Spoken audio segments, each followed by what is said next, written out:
দেখতে দেখতে আর একটি জাহাজ চলে এলো আমার চোখের সামনে দিয়ে। দেখেন এই কর্ণফুলী নদীর এদিক থেকে এইভাবে চলে আসতেছে। এভাবে প্রতিনিয়ত প্রতিদিন অনেক জাহাজ ঢুকতেছে এভাবে। বাংলাদেশের এখন বন্দর অন্যরকম মনোরম পরিবেশ। ঢোকার সাথে সাথে গাড়ি আপনার জাহাজগুলি লোড আনলোড হয়ে যাচ্ছে।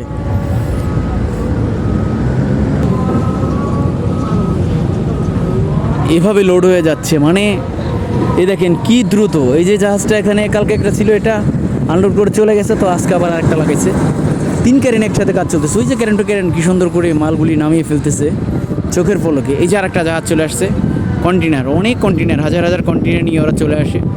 তো এইভাবেই চলে আসে আসলে। এই যে কর্ণফুলী নদী এদিক থেকে ঢোকার পরে এইভাবে চলে আসে।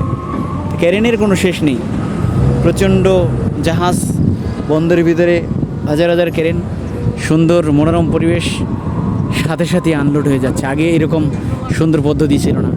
আমাদের গাড়িগুলি সারিবদ্ধভাবে এখানে রাখা আছে, কার্যক্রম চলছে।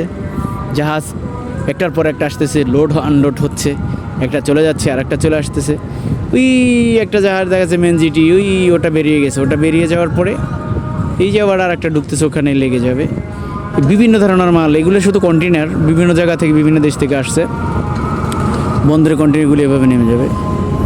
তো আসলেও বন্দরে সবাই ঢুকতে পারে না, পারমিশন লাগে। আমাদের পারমিশন আছে, আমাদের কাছে পাস আসে, তারপরে আমরা গাড়ি নিয়ে যেহেতু ঢুকছি সেক্ষেত্রে আমরা ঢুকতে পারি, কিন্তু সবাই এরকম ঢুকতে পারে না।